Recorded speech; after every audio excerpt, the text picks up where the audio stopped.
Thank you for joining us for Uniformity, Flexibility, Reliability, Achieve It All. I'm Lauren Berry, your event moderator and executive assistant for Trane Technologies Life Science Solutions business. All attendees have been placed in listen-only mode. This presentation will be recorded and is best viewed using the GoToWebinar software for PC or Mac, or by using the GoToWebinar app on a smartphone or tablet. If you have technical difficulties, please send a message in the chat window and we will attempt to troubleshoot your issue. During this presentation, you can ask our subject matter expert questions using the question window in GoToWebinar. Once the presentation has concluded, our speaker will answer your questions live in this session.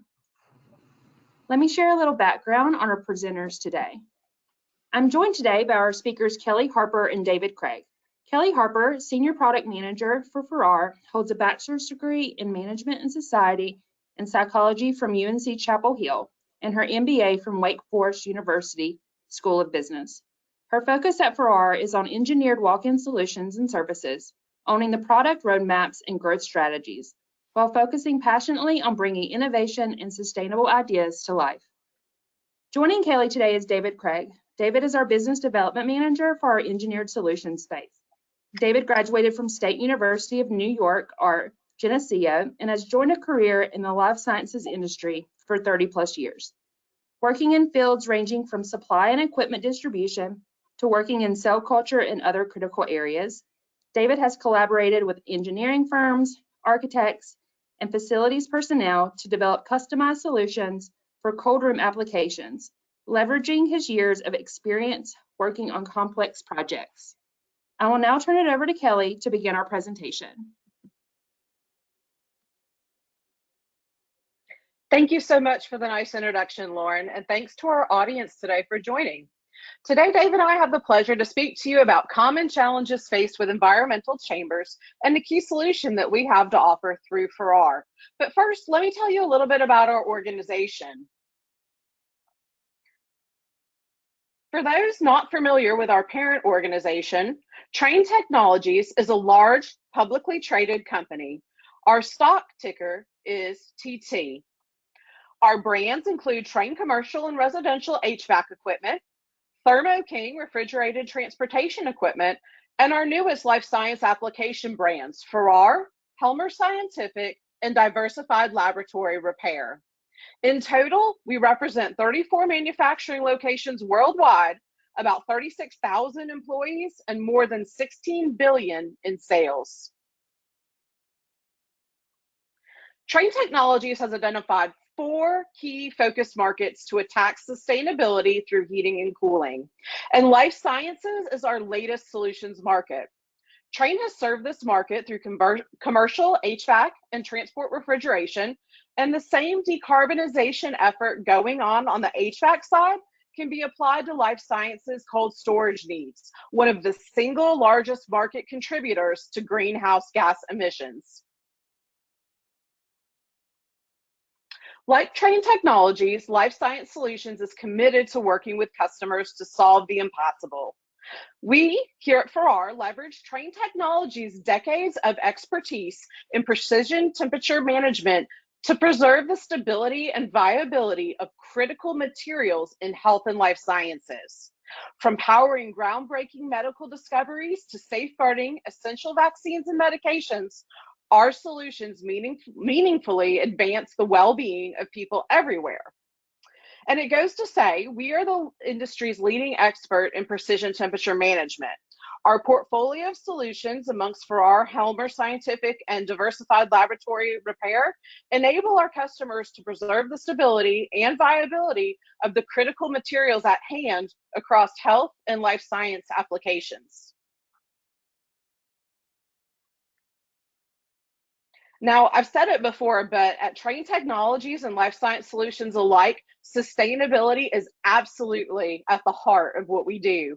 We hold our work to the highest expectations, and our commitment to sustainability and responsible business affects everything that we do. So today, Dave is joining me, and Dave, thanks for joining. And together, we both are here today to talk about some of the challenges faced with environmental chambers. Thanks, Kelly. I'm really looking forward to it. Great. All right, so let's start. Now, some of the common challenges faced with this setup include temperature and humidity control. So, we all know that maintaining precise and stable environmental conditions over long periods of time is crucial, and that can be challenging. The same with uniformity. Minimizing the variability amongst samples and placement is key critical. We also know that there's challenges at times with service and maintenance with traditional environmental chambers. Cleaning and performing routine maintenance while factoring in all the extended door openings, potential product removal, and accessibility can all be challenging. And even application flexibility. Without this flexibility, scaling and repurposing can become a challenge. Obviously, adherence to ICH guidelines for Q&A of plus or minus 2 degrees C for temperature and plus or minus 5% for humidity control are critically important. But beyond this, however, it's still critical to tightly maintain your set points. Kelly, I've been in some walk-in rooms where the users have actually had to mark out areas of shelving or floor space, typically with red or green tape, to indicate where not to put their samples. This is because when mappings were performed, set points could not be adequately maintained in those spots. Space is critical in all settings, and to lose that valuable shelf space is really unacceptable. Oh my goodness, that is a challenge, Dave. And it sounds simple, but in reality, maintaining reliable and consistent humidity and temperature control is really both an art and a science. Ensuring strict temperature and humidity control is really crucial to preserve product stability, to comply with regulatory requirements, and ensure end product safety all the way down to patient safety. Truly, it's a fundamental aspect of good manufacturing processes in the industry and key in maintaining sample data integrity and, minimizing financial loss. Right, Dave? Yeah, absolutely. I mentioned previously customers marking out their areas of the chamber as out of bounds, but there are actually some other issues to consider as well. If you've got a cold spot within that room, condensation is likely going to occur there. And what's going to happen then is you're going to have corrosion on the inside of your chamber, or you're going to damage your sample packaging depending on how it's packaged. But there's something even more sinister in that, is that where you have a cold spot, you have condensation, and where you have condensation, you are going to have contamination. Left unchecked, you can end up taking the chamber completely out of service to have the interior thoroughly decontaminated. Wow, that is a challenge and could be a very big potential problem, Dave. So let's go into details on that. I mean, obviously, the cleaning and maintenance of traditional environmental chambers can really present some unique challenges. So when you think about it, we're playing in a very particular environment here and a very critical one. Life science and biopharmaceutical storage environments require stringent contamination control measures. Think about it. An introduction of a contaminant could compromise the integrity and quality of the whole product stored within, and that could result in a major loss. I mean, traditional environmental chambers have internal components. And so when serviced, we could inadvertently introduce particles or contaminants or other methods that could compromise the product inside. And that's not the only challenge. Maintaining temperature and humidity control during cleaning and maintenance is also a key crucial factor. And if you disrupt this critical factor and you have some type of excursion or fluctuation, again, that product inside could be negatively impacted from a quality perspective and even a total loss in goods and the cost associated with it. Finally, when you think about it, what about accessibility? That's also a challenge. Often the access to all the areas and components for serviceability can be challenging. Sometimes it's inside, sometimes reaching equipment may even be classified as a confined space. So obviously that's going to add additional complexity to the process, even more so. And then finally, when you think about it, Dave, you know this from your experience in the field, a key factor in maintenance is also downtime and that operational impact. And in traditional environmental chambers, often maintenance activities can necessitate temporarily shutting down the refrigerator system or reducing its capacity. All things to think about. From what I've always seen is that, let's face it, no one wants to clean laboratory equipment, whether it's an incubator, an oven, or a walk-in temperature controlled room.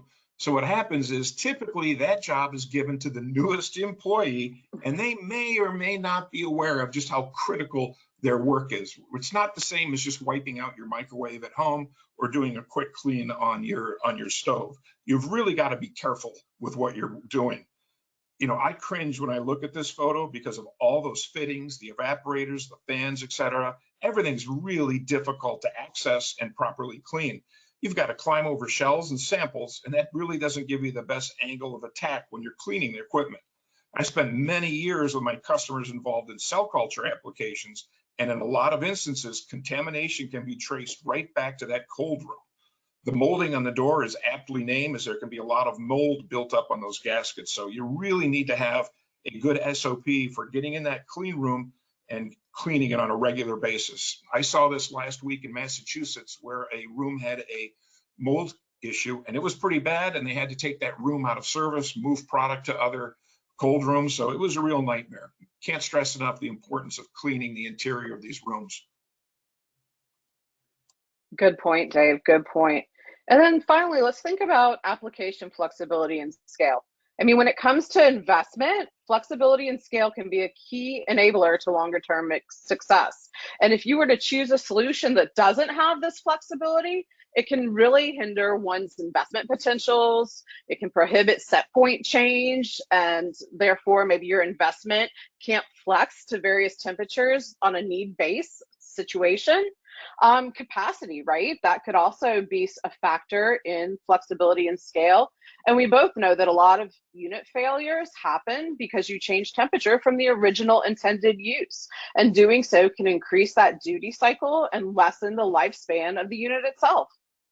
So this is a really advantageous feature for CDMOs. With varying requirements between customers, it's great to be able to simply and quickly change your set points for the next customer's application. It's really sort of a one-size-fits-all approach. And if you're a facilities manager or a consulting engineer, this can be a huge benefit. So, Dave, we have just spent quite a bit of time highlighting and identifying some challenges with some of the more traditional environmental chambers. But luckily, you and I at FARRAR, we have a solution that addresses many of these things that we just discussed. And I'm looking forward to hearing your insight on how this solution really makes an impact in real-world scenarios that you've seen out and about. So speaking of that, right? At FARRAR, we've set out to offer a product to address many of the challenges we just discussed, from uniformity to temperature and humidity control. This is our new FARRAR EcoFlex environmental chamber. I agree, Kelly. With the new top mount pre-packaged environmental chamber, it really ticks a lot of boxes when addressing all the challenges in the market. So what is the FARRAR EcoFlex? In essence, as Dave said, it's a quiet and compact prepackaged refrigeration system. Now, unique to us, it's fully tested, charged, and operational before delivery to the site. It's a modular solution, right? So one of the key critical things here is it eliminates field refrigeration piping and specialized refrigeration experts needed for install. So less trades on site. And then because of the modular design itself, it enables the equipment to be redeployed after room modifications or relocation as necessary. So again, speaking to that overall versatility and flexibility. The prepackaged EcoFlex system can be installed within a room shell, and we can have it operational within 1 day. On the interior of that chamber, you have 100% usable volume because we don't have any fans or evaporators that are hanging down. Another huge advantage is because of this, all service and maintenance work is done outside of the chamber. You're not going to disturb your samples. You're not going to disrupt the temperature and humidity levels within the room. A couple of years ago, I had a customer that had a very bad contamination issue, and they were able to actually trace it back to a service technician who was doing work inside the room. So if we can keep people out of that room, it offers an awful lot of benefits. Oh, wow. That's amazing, Dave. So clearly there's quite a bit to offer in this chamber design. The design itself has been optimized to address the challenges that we've stated with the modular top mount design. It's very quiet and it's pre-tested, but I want to take the time, Dave, and really kind of drill down and talk about one of the key features, and that's its variable speed design. Can you elaborate on that? Sure. The compressors gradually increase and decrease their speed as opposed to the constant on and off cycling, which most units have. And that can really only serves to shorten the life of the compressor, and it also uses more energy too. Look, we're all trying to reduce our carbon footprint and energy consumption, and that includes the life science industry. I've got a fun fact for you here. When the EcoFlex is operating at set point, it uses about the same amount of energy as your toaster oven at home. So we can definitely Wow. help you achieve your sustainability goals with the EcoFlex. You know, Kelly, you and I have been in these rooms, and it's very impressive. When you close that door, you hear those compressors go to full speed, rapidly bringing that temperature down. I think it took about 3.5 minutes to get a complete recovery. And then it slows as it approaches that set point. So you have I like to call it a smooth landing. You don't have any type of an overshoot that can damage your samples. That's very impressive. And yes, Dave, so on the variable speed system, the temperature variation is smooth versus some of the sawtooth graphs that we sometimes see in mapping this out. And so I like to think of it like cruise control in my car, right? Variable speeds like modulating on the gas pedal to maintain that certain speed, ideally below the speed limit. Whereas a traditional non-variable speed is like trying to control the speed of your car by turning on and off the engine. So super inefficient, super energy usage, and just not that smooth design that we see on the system. You know, going back to the subject of maintaining and cleaning a cold room, if you take a look at these two pictures, which one would you rather clean? You know, one of the most appealing factors of the EcoFlex system to me is the fact, again, all maintenance and cleaning is done outside of the system, directly on the roof above the top of the unit. There's no disruption whatsoever to the temperature, humidity control, and your valuable samples do not have to be touched or disturbed. And Dave, I know you and I would be totally remiss if we didn't come back and talk about the spirit of our commitment to sustainability. And the EcoFlex was designed with sustainability at the forefront. It is a lead-driven design. It has a low GWP of 448, and it's up to 50% lower energy consumption. So really, when we think about this design, it's ensuring that our clients have a future-forward system that only requires about a 6-pound charge of refrigerant, and it's eliminating the need for that larger refrigeration charge and the potential of a leak. So again, really designed with energy savings and sustainability in mind. You know, another great feature which provides a lot of peace of mind as well as safety for your samples is the ability to order the EcoFlex with N+1 redundant cooling systems and control systems. So if one of the cooling systems should fail or need extensive repair or even need to be replaced, the second unit seamlessly takes over. Same for the controls. It's a tremendous feature to provide peace of mind for you as well as to your customers if you're a CDMO or a contract lab. So Dave, we've discussed a lot of great content here. So I think it's a good time for us to summarize some of those key features and benefits that the EcoFlex offers. And there's quite a few. So first, you and I have really reiterated on that top mount prepackaged and design. So from a service and maintenance standpoint, it's really external to the chamber. So we've got that elimination of unnecessary contamination risks and temperature excursions like you've said you've sometimes seen in the field. We also recognize that because of that top mount design, the usable interior volume is up to 100%. So really maximizing that space on the inside. We know that we can have this thing installed quickly, right? So it can be installed with a room shell and have an operational environment room all within one day, which is pretty darn impressive. And then you mentioned it, and it's a wonderful fact not to be forgotten. It's that ability to order the EcoFlex with that N+1 redundant cooling system and controls. Beyond that, we've talked about and seen the pictures of the simple supply and return air grill that's at the ceiling. So we know not only does that help eliminate what you sometimes see in the field, and I know both you and I have seen it, that cosmetic egg crate ceiling, which oftentimes leads to extra condensation and mold development. But again, we're also on install reducing the number of trays needed on site and easing that serviceability. Finally, I'm not going to dwell on it too long because you spoke to it quite well, but the variable speed evaporator fans and compressor that helps, again, with that temperature uniformity, as well as that really minimized recovery time. And then finally, we've got our temperature flexibility. The unit, you know, we can repurpose it, we can redeploy it very easily, and if necessary, to an alternate temperature setting that's over a robust range from +4°C up to +37°C, with superior precision control.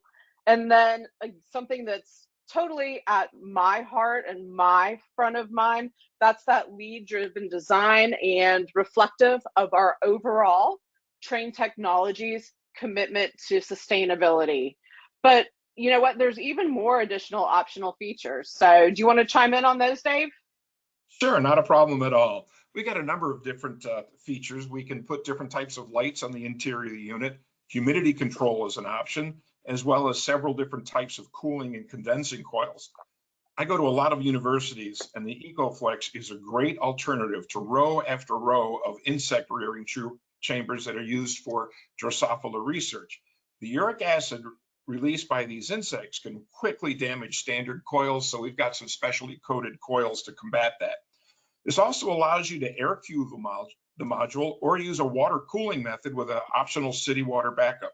We just need to know a little bit more information about your water and your chiller capacity, and then we can make the proper configuration. That's great, Dave.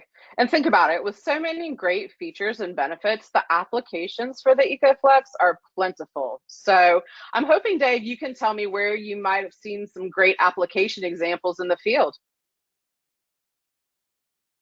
Not a problem at all.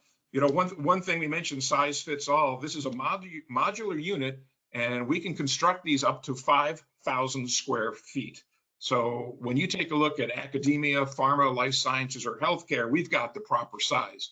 If I take a look at academia and research, as I mentioned before, we can do a lot of work in terms of holding your samples for cell culture products or Drosophila research.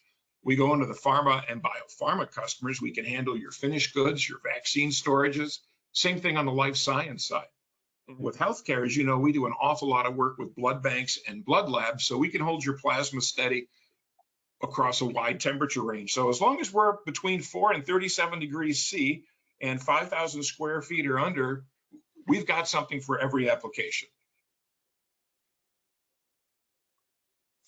So Dave, I know that you and I could continue to talk about the features and versatility for like another few hours, but I think at this time it's probably a good idea to turn it over for some questions from our audience.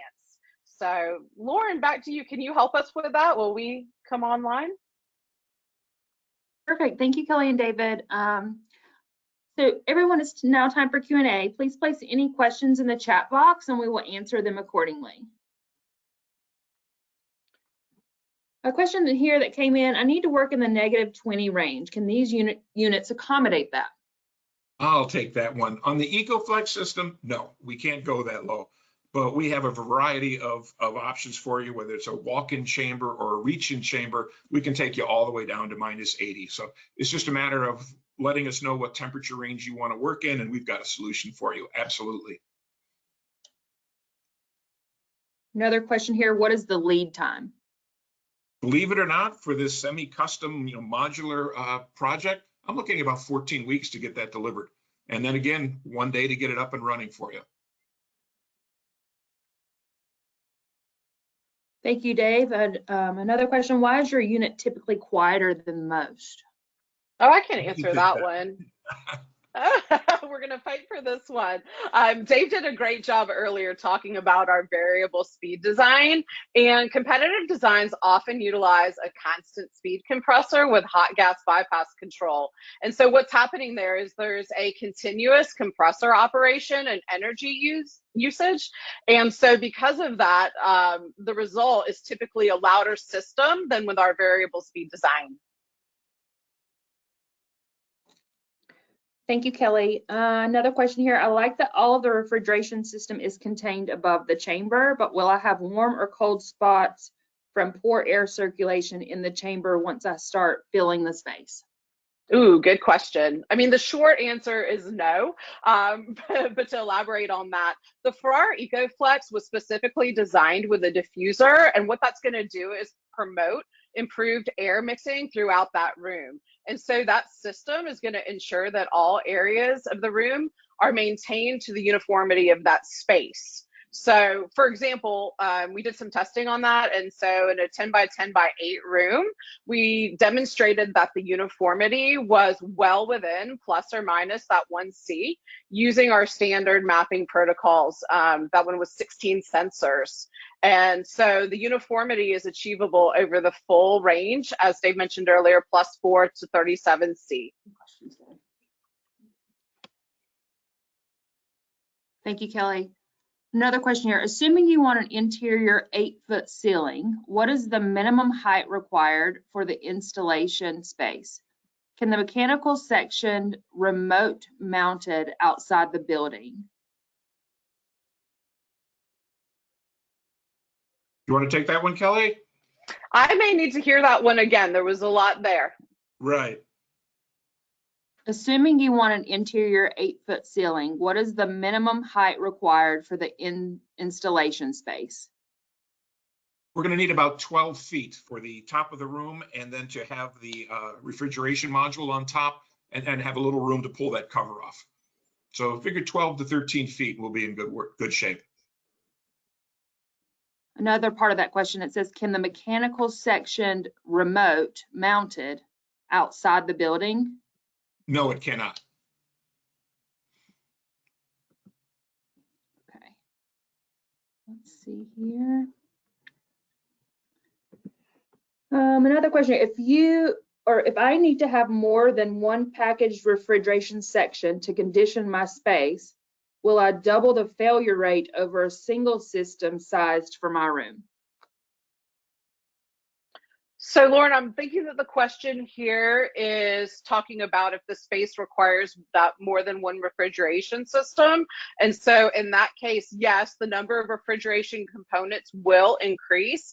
However, let's take a step back and talk about the N+1 strategy that Dave had mentioned in the presentation. So basically, the additional refrigeration units provide redundancy. So in the event of a component failure, we've now provided N+1 strategy to counteract against that and provide a redundant situation. And therefore, that remaining unit can maintain the space within that acceptable tolerance when that failed unit is being repaired. Okay, it looks like maybe this might be our final question. If any more come through, remember to please put your questions in the chat box. Can EcoFlex be used in space larger than 5,000 feet? It can be used in any sized facility, say a room within a shell, but the actual size of the interior of the EcoFlex, the maximum limit is 5,000 square feet. We're very happy to sell you 2 if you'd like, but each unit is going to have a maximum of 5,000.